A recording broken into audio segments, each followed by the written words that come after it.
we have a social script for a dinner party or for a birthday party or I'm going to a work party or things like that, and we don't get this handed down social script for, oh my gosh, 2 of my partners are going to the same event together where I'm going to be, or something like that. And so sometimes we're just like, okay, I guess we'll just see what happens. Like I'll just show up, I'll put my body in space, in this space time, and see what happens.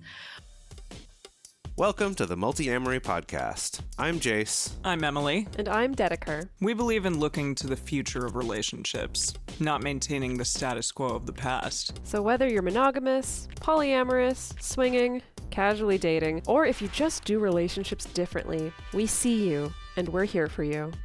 Forms I know I did, forcing me to form myself to fit.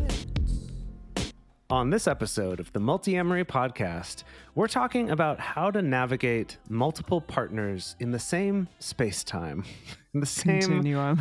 area of space-time, yeah. So practicing non-monogamy or having some form of multi-partner relationship means that there are more opportunities for crossing paths with a metamor or having multiple of your partners together at the same event. And for a lot of people, this can be scary. Like, what's the etiquette? What do I need to watch out for? What should I be doing? How should I be treating them all? So in this episode, we're going to look at some of those, some things to watch out for, as well as some tips about how you could go about planning an event or kind of preparing yourself and your partners for going to an event where multiple partners will be there at the same time. So just so you know, we wrote down this topic 2018, 4 years ago was when we wrote this down. Like, we've been wanting to make times. Yes, simpler times. We were so young back then, but we've been wanting to make an episode about this for a very long time. And I think we haven't yet because I suppose, I don't know, on this topic, on this show, we try to like research things and see what the science says. And when we get to these very specific topics, nobody's researching having multiple partners in the same space time, at least not yet. Now, Jase, you were the one who initially brought this topic to the table. I could see in our Trello, you were literally the one who wrote it down. Can you talk a little bit about why this topic's been on your heart? Oh, gosh, yeah. Well, I mean, mostly because I always found that to be a very stressful experience, being at an event with multiple partners. But then I knew other people who found that to be wonderful and delightful, and they always wanted to do that. Dedeker, it feels Dedeker, like, yeah. I felt a fair amount of anxiety around those things, especially in my early days when this was a brand new interaction. But then for me, once you get over that hump, then it's just like, great. Yeah. And so that's what got me thinking about it in the first place. And then also, hearing from a lot of other people that this is something stressful, or they're like, I'm not sure if, like, should I be wanting to do this? Should I try to keep everyone separate? Like, what's the deal? And we've talked about that before when we talk about just sort of different ways non-monogamy can look, like kitchen table polyamory versus parallel polyamory and, that kind of stuff that we've talked about in the past. But anyway, it just came up enough that I was like, this would be cool to do an episode because I'd like to learn about it. And then also because I know a lot of other people have expressed questions about it. Well, here we are 4 years later, Jase. You can finally learn more about some good practices here. So I do have to give a shout out to Nick specifically. Nick is one of our patrons, and he participated in one of our monthly discussion groups, video discussion groups, I think last month or so. And he was the one who initially brought up this topic, kind of sharing his experience, with introducing partners at the same event and things like that. And I started asking other people in the discussion group about, what are your experiences with this? What advice would you give? And people just had such wonderful responses that then I was like, you know what? We got to finally make this episode, because even though there's not any hard science behind it, there's still a lot of community wisdom here. So for this episode, it's mostly informed by our listeners. I made posts in our private patron Facebook group and our Discord server asking people to weigh in on this, and just got really, really fantastic responses. So that's going to be the bulk of our episode today. Yeah. So just a quick note about this. We're primarily going to be talking about things from the perspective of the hinge partner, right? So you're the partner who has multiple partners there. But a lot of this can still apply even if you're, out on the ends of that V rather than being the one with multiple partners. Maybe it's you and a partner and a metamor who's there. And this could even apply to situations where maybe you have two good friends from different social circles that are at the same event. It's like, how do I navigate that? Some of it can apply to those, but we're going to be talking mostly from the point of view of that hinge, because that's kind of the stressful, I want to be sure everyone's happy and getting along kind of role. And one last note is that in putting this together, we did get perspectives, both our own and from our patrons, about different levels of entwinement with these relationships. Maybe we're in the same space-time and that is our living room, or we're in the same space-time of someone's birthday party or a mutual friend's event or something like that, where maybe we normally don't interact with our metamors very much. So kind of everything across that whole spectrum of how much we interact is what we talk to people about to try to put this together. So it's not just about one or the other. Okay, so when we're talking about space-time, we're talking about multiple continuums, kind of go the through... multiverse. Yes, the multiverse, go see everything everywhere all at once. Yeah, so we're talking about, four-dimensional objects. Yes. Yeah.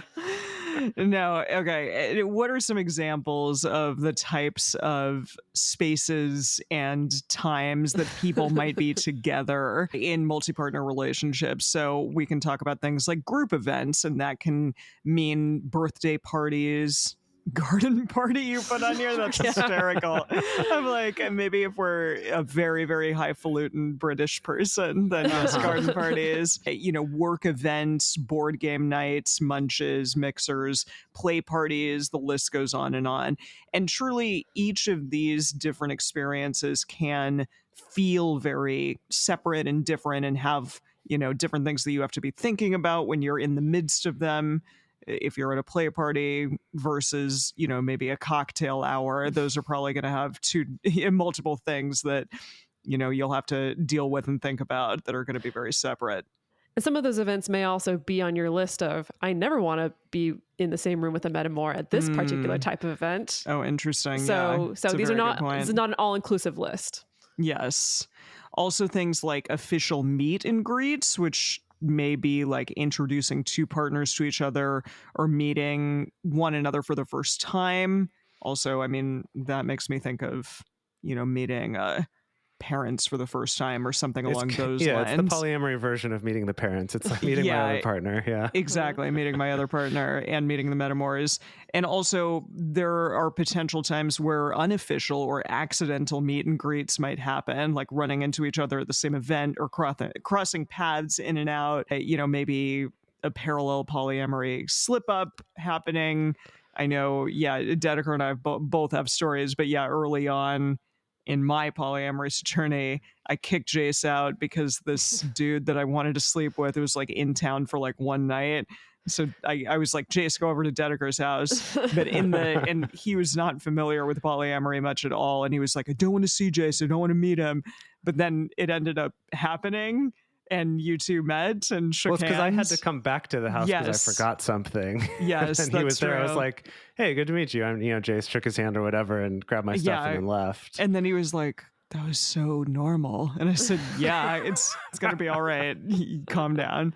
So, anyways, that happened a long time ago. What about you, Dedeker? But my story, again, fairly early in the polyam journey, probably my first relationship where I was like actually practicing polyamory instead of like an open relationship or kind of some general non-monogamy, where this was back in the day before we had the term like kitchen table or parallel, where before people were thinking about styles necessarily. And so the relationship I was in kind of a weird, like, it started out as parallel and was kind of in a not very ethical or very effective way. And there's a lot of kind of brokering and like trying to keep partners. I think it was mostly like old monogamous programming of if you're dating two people, oh God, you can't let them be in the same room together or whatever. But despite all my partner's efforts on that, still ended up meeting my metamor for the first time at a work event that we were both working. We were both hired for this gig. Oh, right. Okay. Were you doing like a video game event? Yes, yeah, exactly. Yeah. It was like the pre-E3 event that we were both working. Nice. And the weird thing was like literally 5 minutes before I was walking into the orientation, I got a text from my partner where he was like, so I think like it turns out like she's gonna be here too. No, okay, bye, basically. And so I always wondered, I was like, did he actually know and he just didn't know how to have that conversation until the last possible minute? 100%. Or did he find out? I don't know. Oh but yeah. Oh, I remember this story. I remember what you're talking about. Did it end up being chill, or did you two talk, or? It was. I know you didn't end up being have chill. A hugely amazing relationship. No, we really didn't. I don't think that was necessarily her fault, but I don't want to go into that. But ultimately, chill, I guess. Like, it was definitely weird because it's like literally, I think for both of us, 5 minutes beforehand was like, told, oh, by the way, you're going to meet this person. Yeah, that is kind of shitty. And so didn't talk at the beginning of the event. Things were like a little bit weird and awkward. I was so glad that it seems like both she and I had other people at this orientation that we knew, you know, so we had other people to kind of anchor towards. And then I think we talked for like 5 minutes at the very end and said hi. Nice. Yeah, which is not how I would do it now. I think now it would just be like, I don't know, we'd probably try to prevent that situation from happening. But that was my experience. The point of the whole story was it was awkward. It was unplanned, but always a possibility, even if you're practicing parallel polyamory or even don't ask, don't tell forms of non-monogamy, always a possibility because it's not entirely within your control. Other forms of space-time, we might be talking about cohabitation situations. Of course, that's going to be much further down the spectrum of being much more entangled or entwined if you're living together with a metamor, or sometimes even living in the same neighborhood as a metamor. That means you're going to be crossing paths quite a bit. Other situations includes things like needing to coordinate with a metamor about taking care of a partner in some way, whether it could be coordinating care after a medical procedure, or it could be planning for a surprise or things like that. We're also looking at situations of maybe you're going on a joint vacation or some kind of joint travel with a partner or a road trip, things like that. People do that all the time. What other space-time situations? I mean, one that comes up is, you know, if you're moving and it's like, well, I've got two partners. I'd like both of them to come help me move. Is this their first time meeting too? Is that going to be weird? How do I manage it? You know, those sorts of questions. Yeah. Really any time where, you know, you're going to have multiple partners or you're going to have your metamors at the same activity or the same thing, right? And there's maybe you're ton birthing of a baby. Ways this could look. Oh, yeah. And maybe you're birthing a baby in the room. I don't know. Well, maybe. Okay. I'm just thinking about there's such a wide spectrum of possible options for how our chosen families might look. And maybe I'm not co-parenting with all my partners, but maybe I want them there for support. Sure. Yeah. I this is one that maybe will happen to you at some point, but I remember I was with my friend and a fan of the podcast. We were at the freaking Hollywood Bowl seeing a show, and a fan of the podcast spotted me and ran like across the not really across the stadium, but across like the hall or whatever, like that we were in, and was like, oh my gosh, are you Emily from the Multiamory podcast? And so I feel like even in gigantic situations of, you know, thousands of people together, you still can get caught up in those moments. Like even seeing like a friend that you know randomly on the streets of New York City or something, you know, it happens. So I think that it just shows that you really can't like totally have contingencies for absolutely everything, absolutely every scenario. Yeah, that's true. So with all these situations, what is it that makes them anxiety producing?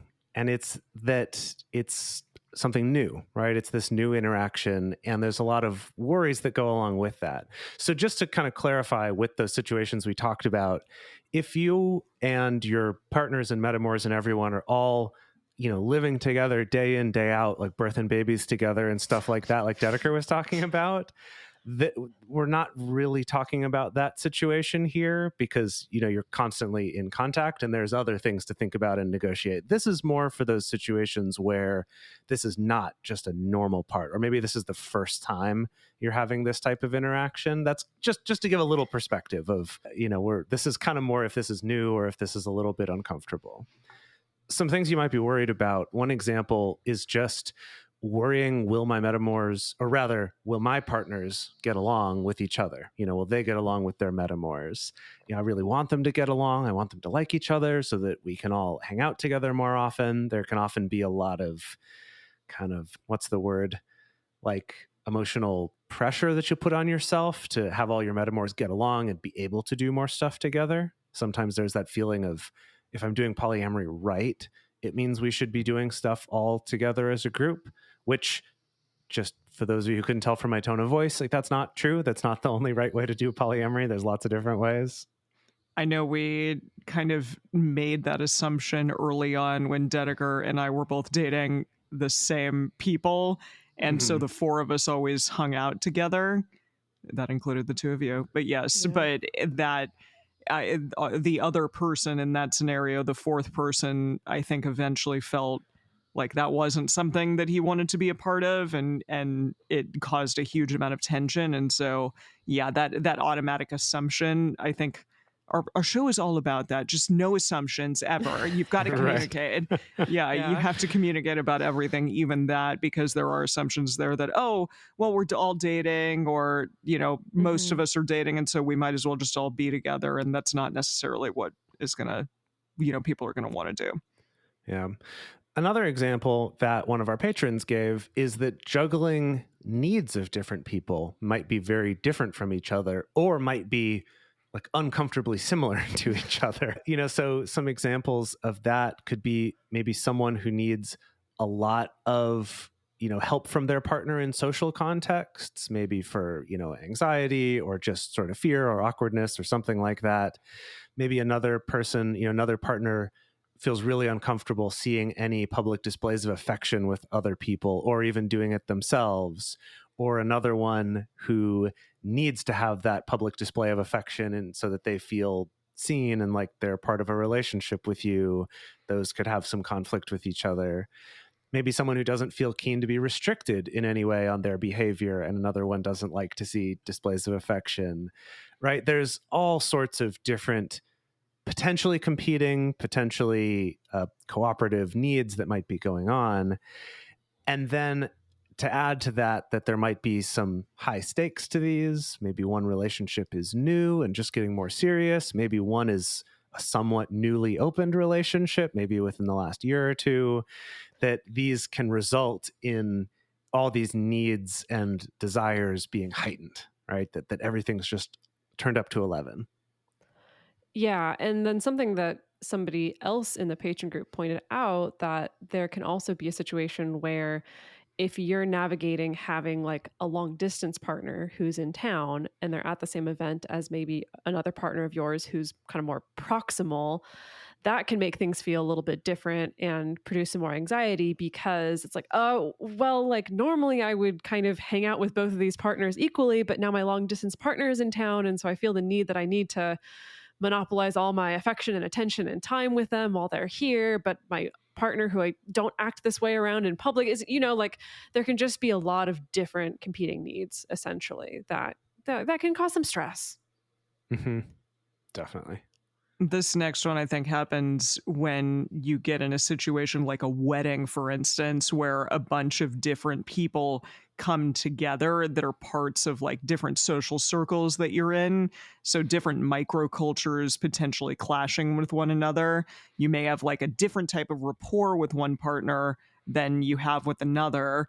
That, you know, these partners may feel alienated because you have an inside joke with one, and then y'all are laughing about that, like the two of you used to do about this freaking video game, like really early on in our relationship. We're never going to live down the fact that Jase and I had like one conversation about Dwarf Fortress. You did not have one. Are you kidding me? It was you one talked long about it a lot. one. No, Dwarf Fortress came up a lot, but it definitely did. It's fine, but that was very much like a thing that was for the two of you, but it still came up when we all like hung out together, for instance. Also, things like relationship history or comfort or intimacy might be very different between two different partners.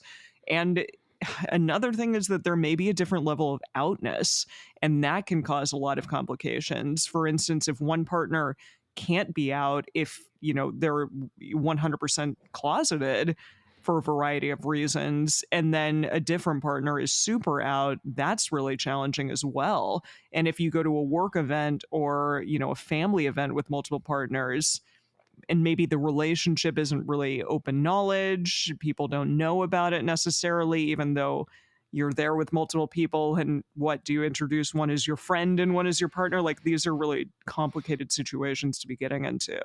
Yeah, I've actually run into this, not necessarily in my personal life, but heard a lot from our patron group and a lot from clients that I've worked with, of being in kind of the unique scenario of we can hang out together publicly, but it's still public and we're not necessarily out. And so while I can hang out with both my partners, I can only really publicly be affectionate or With open about my one. relationship with one of them, which causes all kinds of different levels of stress and anxiety for pretty much everyone involved in that scenario. Yeah.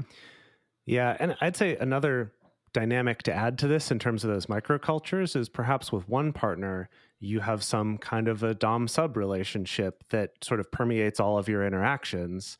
And now you're at a social event with them and your other partner that you don't do that with, or maybe have opposite roles with the other partner or something like that. That could be a confusing dynamic to navigate, of like, well, do I need to stop this behavior while we're all together? Is like, it's having to navigate that with more people is important, but can also be stressful. Mm-hmm. Another thing to think about that can cause stress is just past baggage. So it's unfortunate, but sometimes the thing of having multiple partners in the same place can bring back memories of having divorced parents as a kid. Oh, and I've not done any empirical research on this, but when I ask clients who are really struggling with anxiety, like the chances that you came from a family from divorced parents is really high, that this will trigger that same feeling of, oh my God, I need to keep both of these disparate relationships happy in some way. And I'm the middle link and it all lands on me. Jeez. Right. Yeah. That baggage might cause you to take on more of that labor, or even assume these two people are not going to get along and I'm going to have to be brokering this relationship. Even if that's not actually true, you might kind of go to that place if you grew up with divorced parents and you had to do that. Could also be baggage just from another polyamorous relationship. Maybe you did have two partners who hated each other and made your life miserable because of that, and you had to do a lot of triangulation between those. Or maybe you had a relationship with a really bad metamor, and so now you want to be sure that your partners don't have that with each other or something, right? That it could even be more immediate baggage of just, I expect this is going to be bad, and so I'm scared. And then the last one, we've kind of touched on this a little bit, is that just leftover monogamy ideas. That idea of any situation where like an ex meets your current partner is always going to go bad for you, right? Oh my goodness. I had a former boss in a dance company that I was in where she was in the middle of she had just broken up with a long-term partner, but they were still a little bit connected. Like they were sharing custody of a cat or something and still spending quite a bit of time together. I don't know if they were still sleeping together or not. I forget that part. But yeah, she just started dating somebody new, and she told us this long and sordid tale of how she was like out at a cafe with her new date person, and then her ex walked by randomly and saw her in the cafe and like came into the cafe, and she tried to like suddenly move to another chair and pretend that she didn't know the guy that she was at the cafe with, and and then like also to the guy was trying to pretend she didn't know who the ex was. She didn't know who this guy, like this whole ultimately kind of ironically comedic tale of just how she had to pretend to both of these people that she didn't actually know them, because God forbid that they would be in the same space together. And at that time I was starting to hit my polyamorous stride and was just like, could not eye roll harder. It's really unfortunate for a variety of reasons. Wow. Yeah. But that's a situation. Like, think about how many times that's presented to us in the media, often for comedic effect and usually it's, I don't know, the guy who's just like accidentally invited too many people to the same party or whatever like that. I think that we get presented with that situation quite a lot. Yeah. Mm-hmm. And then another reason why there can just be anxiety is like if you already have social anxiety, or if you have some kind of generalized anxiety, or if you have some form of neurodivergence that makes it difficult for you to read social cues or to socially engage in a way that's considered quote unquote normal, this can be even more stressful. You also may worry about other people's perceptions of your relationship with multiple people, especially if you are in something like a work setting or, a family setting, and you're telling grandma for the first time, like, hey, these are my two partners, that may come with a lot of anxiety because they may not understand. And there's, still so much stigma attached to anything other, any non-monogamous relationship or any other type of alternative, lifestyle or relationship. So that's understandable that it would produce a lot of anxiety. Speaking of the perceptions thing, I've felt some anxiety around, like, if I'm at an event with my metamor and we have a shared partner there, and if my partner is going to like be affectionate or kind with my metamor, I felt this weird pressure of like, I feel like everyone's gonna be looking at me of like, oh my God, is she okay with this? Like, yeah, what does she feel about her partner? The like number two or something? Yeah, or kissing. Yeah. And so I felt this pressure of like, I need to look super cheery the entire time I'm at the event. I can't have any kind of resting face. I have to look like super, super cheery so no one thinks that I'm just like the sad sap being jerked around here. Like, I still have kind of that weird internalized pressure. I've definitely experienced that of like, yeah, you got to maintain appearances if you're in a crowd of mixed people who don't get it or might be suspicious of it or something.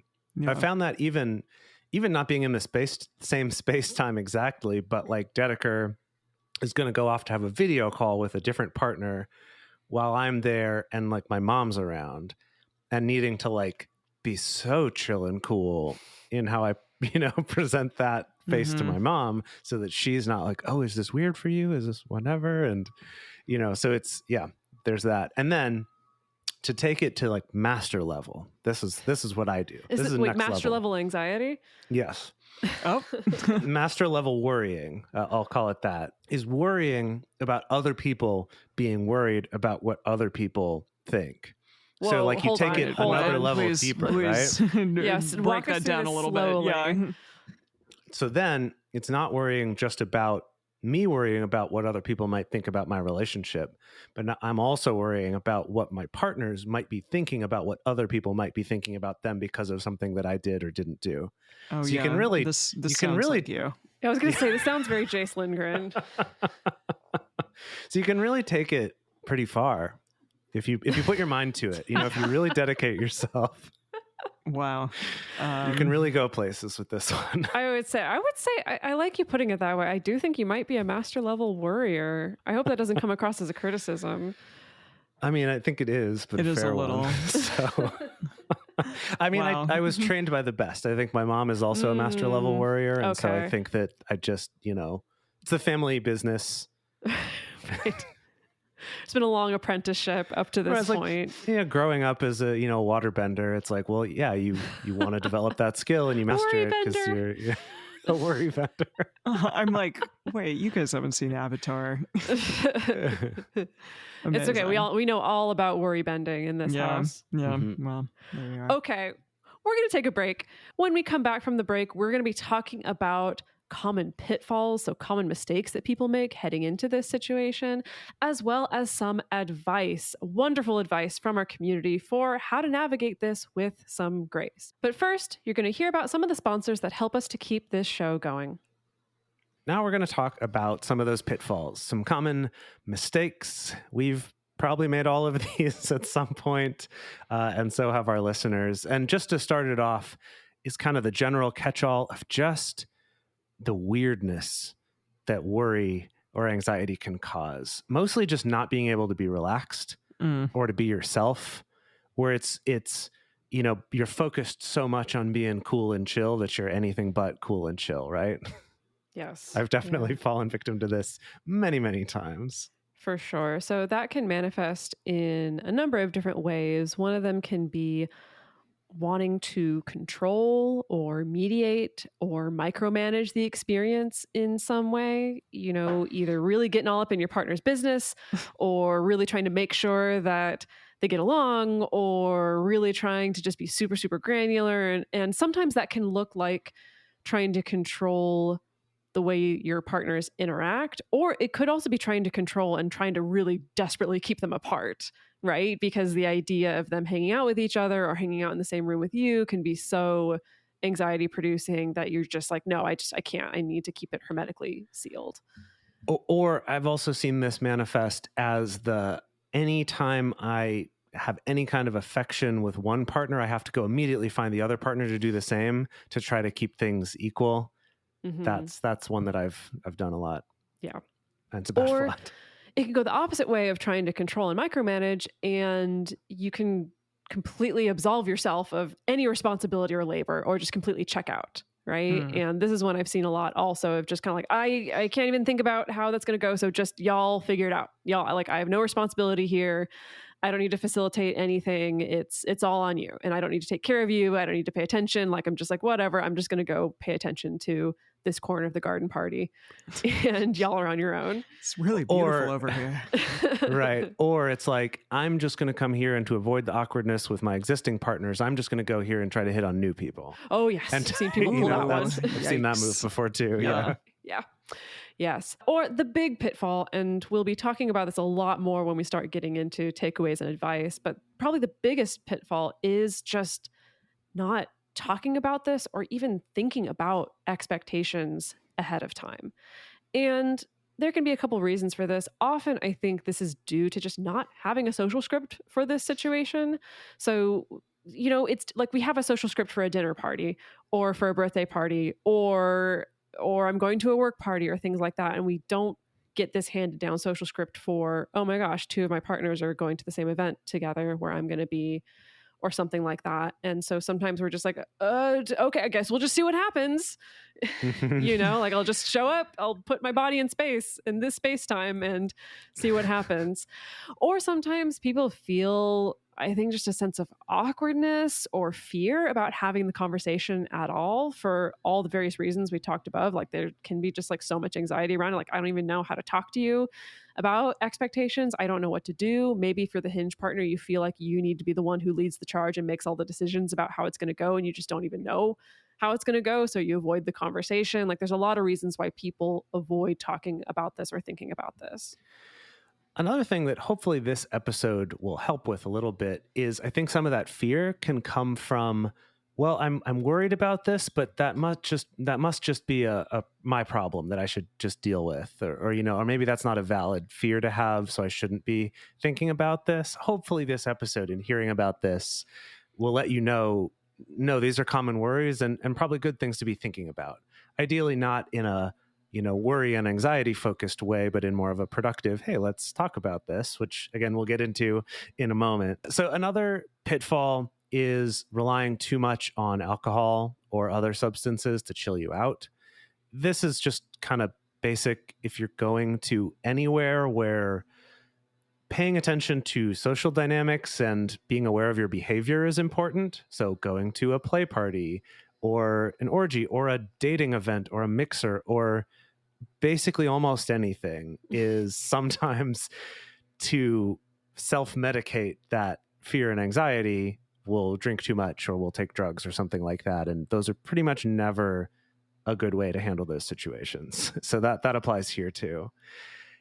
And then another pitfall, which may seem to go against the whole point of worrying about this and planning about this ahead of time, is that sometimes we can fall into the trap of thinking our only options are 100% success.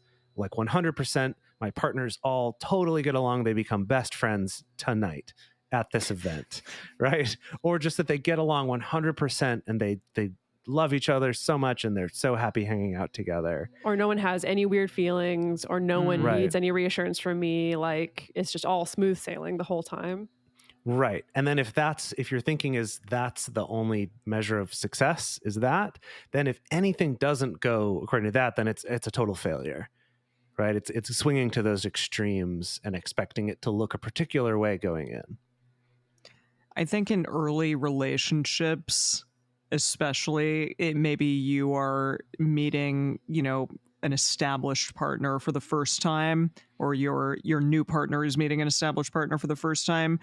Sometimes there can be a tendency to really get caught up in NRE, and then you potentially become a little bit unaware of your other partner's feelings or needs. That does happen regardless of the setting that you're in. It may just happen in general, but also in these bigger social settings, you may be tending more to one person simply because NRE and excitement is getting caught up, and that may mean that your existing partner doesn't have as much attention perhaps as they want or need in that moment.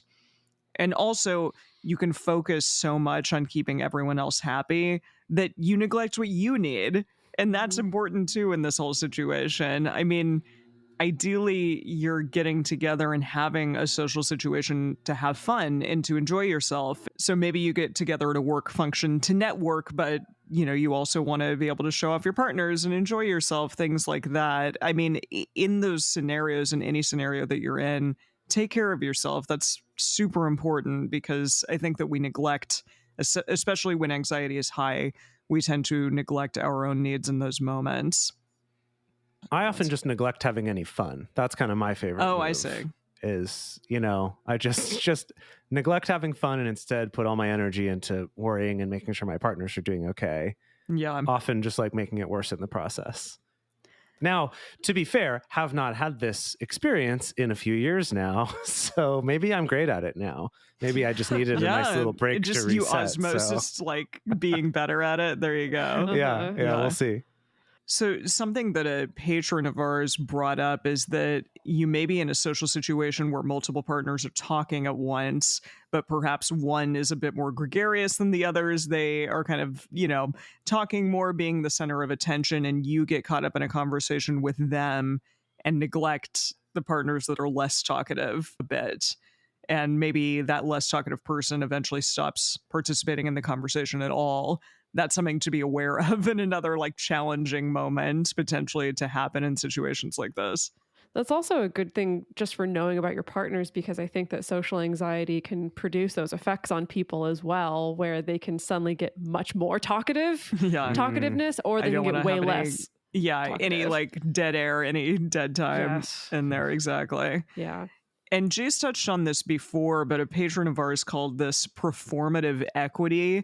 But that idea that, I talked to one partner, so I got to run over and talk to another partner and kind of make everyone see how equal it is between all of my partners, especially if you are, non-hierarchical. I think so often we're fed this thing of oh, okay, well, you're with two people, but who are you really with? Who's the number one kind of thing? And so we want to be able to show and perform that that's not the case, that things are really equal between, these two partners or multiple partners. And that can get pretty challenging to deal with over and over again, or just to kind of uphold that when you're in a social setting. So... yeah. And I think it just being both the person doing that and the partner receiving that, as it were, you see through it right away. It's just this oh, they kissed that person, then ran over to kiss me, or did the opposite. It's just it's just a little awkward. It's just kind of weird. And so I think there's good intentions behind it, right? Of wanting to be sure, be aware that I'm not just neglecting one partner for the other, but at the same time it can get it's kind weird. Of false potentially. Yeah. Sure. Yeah, and that's where the performative equity part comes in. So it's a little trickier than that. Okay, we've talked about the worries that people have. We've talked about some common mistakes. Now, the moment you've all been waiting for, which is, what do we do about it? What do we do that's good? So we're going to go into some advice, and this comes from the conversations that Dedeker has had with a lot of our patrons, as well as our own experiences and our own conversations with different people about this. And some of these will vary depending on the situation, right? Planning for a birthday party is going to be very different than a play party or a work party or something like that. So with that in mind, number one is to talk about some of these concerns and pitfalls that we've mentioned, to talk about those ahead of time, right? Is doing that work to talk about that ahead of time with all of the partners who are going to be involved. So this includes things like discussing expectations ahead of time. So say you have a relationship where your partners know you're dating someone else, but they don't know any details about each other. Or maybe they know a little bit about each other, but never see each other, and that's kind of how everyone wants it. But we're all going to be at the same event together because it's, something important and I want to be sure everyone's there, is to have those conversations of just, hey, okay, so, what do we do in this situation? Or even better, is to have these conversations before that event comes up, so that then in the event that, okay, sure, you don't want to know about this other person that I'm dating. What happens if we run into them at the grocery store or right, or at the bus stop or whatever it is? If we run into this person, what do we do? Right? How do we handle this in a mature way? And sometimes just having that conversation is enough, because then they at least know that you thought about it. And then in that situation, if they do end up feeling weird, it's not like, oh, well, you handled that wrong. It's like, okay, yeah, that was weird, but I realized we talked about this. Let's maybe do it different next time. Right? It kind of gives you a starting place for those conversations. So whether you know the situation is coming up or not, that's good, especially in those kind of situations where you're very intentionally limiting information and contact between those people because they want it that way, not because you want it that way. I want to clarify that, because they want to be kept separate. And then maybe look at some kind of best case, worst case scenarios about those and talk about, well, what do we do in those situations? What do we do in a situation where the other person's super weird about it? What do we do in a situation where it's totally cool? And just have those conversations so you know some options going in. Another conversation to have beforehand, whether you are intentionally going to an event or just preparing for maybe, is talking about public displays of affection, about PDA.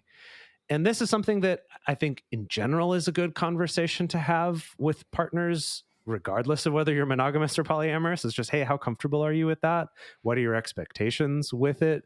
What are situations where you might not want to do public displays of affection? And this really varies, right? For some people, it's in public, I'd rather not hold hands.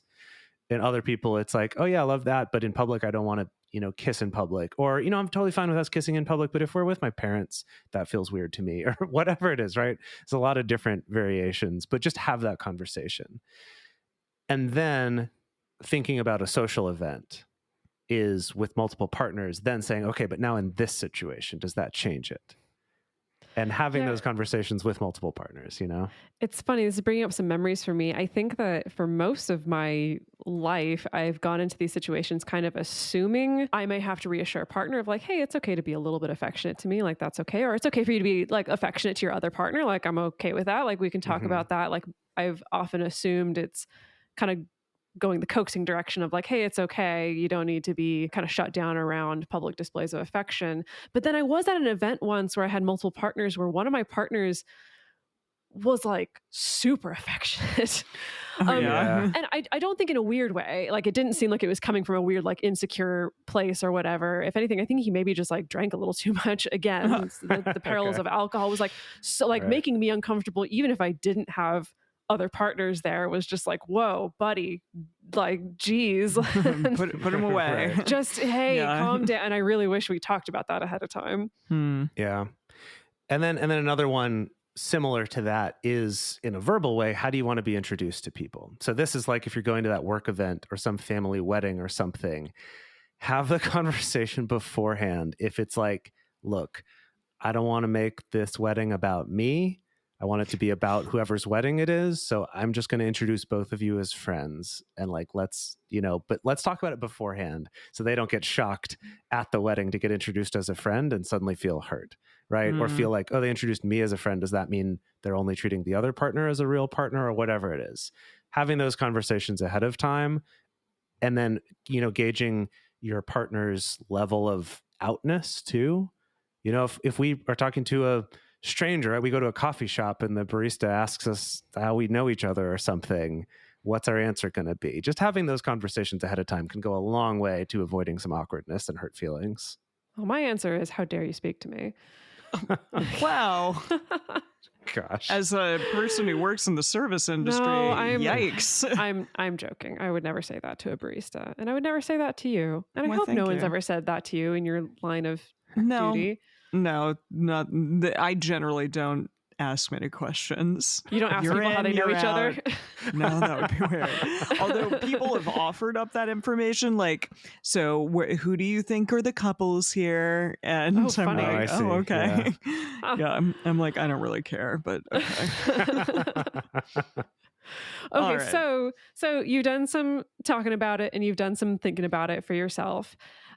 Something that I think helps generally with social anxiety, whether that's for yourself or for your partners, is to just have a plan, even if it's a loose plan, and communicate that plan to everyone involved. So that can involve things like, I'm going to be clear about the amount of time this event is expected to last, or the amount of time that I'm hoping that you will stick around during this event, or this is the amount of time that I think this particular interaction might last. And of course, that's going to depend on what the situation is. If it's, oh, I'm inviting everybody to my birthday party, you can be clear about, like, yeah, I'm hoping that you stick around at least until, I don't know, the karaoke starts or whatever, and then whatever is fine. Or being clear about, oh yeah, like my other partner's just going to come pick me up, and so I was hoping that maybe the two of you could just like say hi and introduce each other, and then we'll go. It'll be like 5 minutes. But just giving a clear sense of, this is how long I'm expecting this interaction will last. Because what I found time and time again reading people's feedback on the topic was, no one wants to feel trapped. And social anxiety often really amps up that feeling of, oh my God, I might be trapped in an awkward situation that I can't escape from. And so doing things like being clear about the amount of time, and also you could do things like work out a code word or a microscript for if you need to express, I need to go step outside, or I need to go home, or I just need to take a break and talk to some other friends, and then I can engage back in this. That's totally okay. Like, give people information and also give people options for being able to escape. Also being clear about who's going to go home with whom. If it is your birthday party, it's like, oh, well, I have plans for a sleepover at this person's house, and so that's probably what we're going to do. Just be clear about what you're wanting, what you're hoping for, and negotiate that with your partners ahead of time, instead of it just being an on the fly sort of decision. Because sometimes people, especially if they're in social anxiety brain, don't have all their faculties necessarily to be able to participate in those kind of negotiations just on the spot. I would add to all of this that sometimes you don't know the answers to all of these questions. Like, I don't know how late we're going to want to stay at this event, or how late I'm going to want to stay, or how late my other partners are going to want to stay. But just what you do know, have a conversation, and what you don't know, also being clear that you don't know the answer to that can be helpful too. So then kind of people know what are the things I can know, or at least have some kind of expectation about. And then if there is that kind of, I don't know if we're going to stay an hour or if we want to stay there all night, maybe plan some regular check-ins about that. Of like, hey, each hour, let's like find a way to like duck aside for a moment and say, hey, do we want to stay one more hour or not? Kind of chunk it up into little groups like that. And I love this so much. Dedeker and I do this when we're going to social events, even if it's just the two of us, of like, especially if it's, it's not like, oh, we're having dinner with some friends, but it's like we're going to someone's party that we got invited to or something. There's that, okay, let's come up with some code words, some check-ins. If someone asks us if we want to go, do something or stay longer, or if we're going to stay longer, let's have like a set phrase that we've decided. I'm going to whip that out, and that's the signal to Dedeker if she's in earshot. I'm stalling for time so we can go have a conversation about if we want to stay and do this, or that just buys me some time to then go find her and be like, hey, so this is the question that got asked, right? Just doing something like that so that you don't feel trapped has made a world of difference for me in terms of feeling comfortable going to social events. So another thing that you can be doing or thinking about ahead of time is, if you have partners or relationships or people in your life who really want or crave one-on-one quality time with you, that may not be all of your relationships or all your partners necessarily. It depends on kind of the level of entwinement or attachment. But make sure that that relationship is getting that separately from just group hangouts or events. I've worked with so many people. I've been in this situation on both sides of this, where if you feel like, oh, I haven't gotten good quality time with my partner in a couple weeks because of scheduling or whatever, and then the first time I get to hang out with them is at this big group event, this big birthday party, that means I'm going to show up to the event with maybe some different needs and some different longings than maybe I would be otherwise. If it's like, this is the first time I've got to see you in 2 weeks, and you're busy flitting around, not only being the center of attention, but also dealing with multiple partners and stuff like that, that event may land on me a little bit differently than otherwise. So that's not to say that if you just like fill up the quality time meter, then there's going to be no issues whatsoever when you're having multiple partners in the same space time, but it's something to think about for sure, and to be real about making sure that you're still nurturing these relationships, and especially not relying on group events, group hangouts to necessarily check that box of quality time, because that doesn't necessarily do that for a lot of folks. Something that people may want to do, especially if their metamors have never met before, is before throwing them into a huge event type scenario where multiple people are going to be present, you may want to facilitate a one-on-one meeting between the metamors beforehand. Now, some people may really be into this, and some people might like the buffer of having a big party or some, group setting scenario, so that it doesn't make that meeting feel as, I guess, I don't know, like anxiety inducing or high pressure. Yeah, exactly. Something along those lines. So you also don't need to necessarily meet face to face, meet one-on-one. It could just be like in a group thread, like, hey, I wanted to make sure that the two of you at least met in some capacity before we all see each other, in a group setting kind of thing. Yeah, there's a surprising number of people in our patron group who talk about sort of priming the pump, as it were, with their metamor relationships by just like sharing memes before even meeting in person. Like there's definitely little things that you can do to reduce the pressure of that first time meeting, especially if you're going to be juggling, I think, a lot of different things in your mind. Yeah. You also could bring, mutual friends to offer multiple social options. I know that I keep thinking about the Oscar party that we used to hold, Jase, at our house when we lived together. And, that would be really fun because it would include multiple partners, but then also like mutual friends. We would bring our friend Paul, and, Paul would always be fun to talk to regardless of, who was hanging out with who at that point. And so that's kind of like another fun buffer potentially to have in situations like this. Yeah, if you're the one hosting the event, you have some more control over that. Definitely. But that's another thing to think about is if I'm going to an event that's part of one partner's social group, but I'm bringing another partner who's not part of that social group, being aware that they're not going to have the same kind of safety net and buffer and level of comfort around them as someone else will. Maybe they should bring a friend. Yeah. Right. If you're able, right? I mean, again, if you're hosting, you have some more options there. That's true. If you're not, you might be a little limited, but just being aware of that and having those conversations beforehand can be helpful. I kind of learned a fun thing on this subject recently where I was talking about going to an event and giving all of these caveats about, just let me know if you want to leave early. Like, we don't have to stay. Like, I'll probably want to stay later. But if you feel uncomfortable and you want to leave, like, that's totally fine. Like these are some people who are probably easy to talk to, but I'll check in with you. Maybe we could have a code word.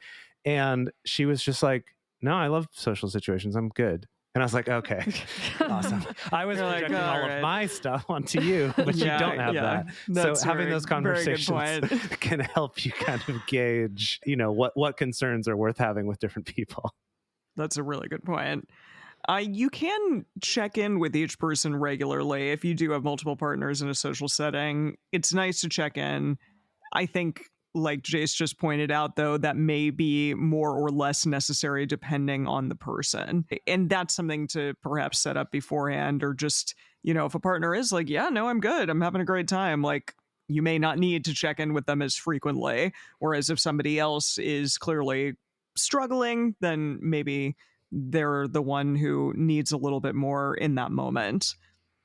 Also, you can remind yourself that it's okay to chill. It's okay to take care of yourself too. Like we said before, this is super important because, maybe you want to take a break as well from checking in with everyone and get to go and talk to a fun new person or a best friend that you haven't seen in a while, or, an acquaintance, something along those lines. You don't need to be like running back and forth between all of your partners and checking in with them constantly. It's important to also take care of your own needs.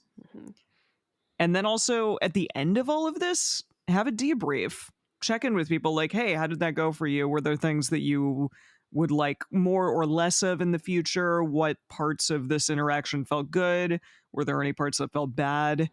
Let's kind of make a plan for the future and make this whole scenario even better than it was this time around. And I think that what the three of us have learned from experience, especially I think from that experience very early on in the polyamory days, of just not making assumptions. So just because one event goes well and someone has a good time, that doesn't mean it's going to go exactly like that every single time. Or that doesn't mean now you can expect your partners to just be 100% perfect and not have any issues or any weird emotions come up and stuff like that. Still do those check-ins, still do those debriefs, even if you have a couple of these interactions under your belt and you're feeling pretty good. Just, it doesn't hurt to check in and just see how folks are doing. Because sometimes if you just make assumptions, that's when, and especially if someone starts to feel this pressure of, the group dynamic is at play and, I can't say anything, I can't rock the boat, I can't ruffle any feathers, like that can really set you up for some sad, bad, mad times later on down the road. Sad, bad, mad. All the things. So I do want to share, we haven't talked a lot in this episode about cohabitation because I suppose we are kind of assuming if you're cohabiting, you've probably dealt with this already or have dealt with the meetups and introductions and stuff like that. But I really liked this piece of advice that a patron shared. And this patron does live, it sounds like, with multiple partners, maybe with a metamor as well. But they talked about, so they agreed that unless they explicitly agreed to some triad time in the household, that people are free to move about the house, to be in their own rooms without needing to be super social if they don't want to. There's a caveat here of like, if you cross someone in the hallway, it's not nice to just like ignore them or stonewall them. But if you're out in the common area, there's not an obligation to have to engage.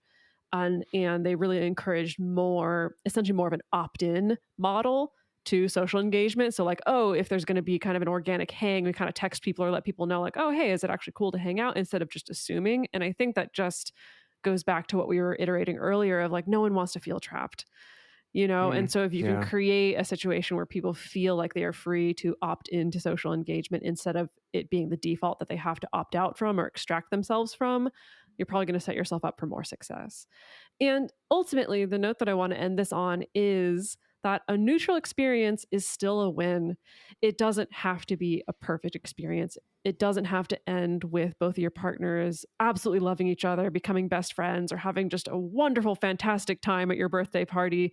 Even if it's neutral, even if there's some hiccups, like that can still be a win. You're still doing something that a lot of folks in kind of traditional monogamous culture would be like way too terrified to even think about doing or could never even fathom doing. It's like, this is still a big thing. And everyone's really courageous for still stepping into a situation where there's no social cues already built in. And so it's okay. It doesn't have to be perfect. And I want to reiterate something on that note that I mentioned earlier, which is just that doing a ton of social events with multiple partners is not a requirement. It's not it's not the good way to do polyamory, and keeping things more separate is the bad way. None of that's true. I've found that what's actually true is if you have partners who get along really well with each other, or you enjoy coordinating with a metamor for your shared partner's birthday each year or for certain events, and that's fun, great, do it. And if it's not as much, then don't do it, right? And that either one is good as long as you're not trying to force it into something that it's not as comfortable being. And that might evolve and change over time, but that's the big thing. It's just that none of these are better than the other. They're all just different ways of doing it, and anywhere in between there, any subtle variation on that might be the one that works out best for you and various partners. Okay, folks, so we have a question for you on our Instagram stories this week. What advice would you give for inviting multiple partners to the same event? We definitely love to hear from personal experience as well. So you can share those with us on our Instagram stories. But also, the best place to share your thoughts with other listeners is on the episode discussion channel in our Discord server, or you can also post about it in our private Facebook group. You can get access to these groups and join our exclusive community by going to patreon.com/multiamory. In addition, you can share with us publicly on Twitter, Facebook, or Instagram. Multiamory is created and produced by Jase, Lindgren, Emily Matlack, and me, Dedeker Winston. Our episodes are edited by Mauricio Balvanetta. Our production assistants are Rachel Shenowork and Carson Collins. Our theme song is Forms I Know I Did by Josh and Anand from the Fractal Cave EP. The full transcript is available on this episode's page on multiamory.com.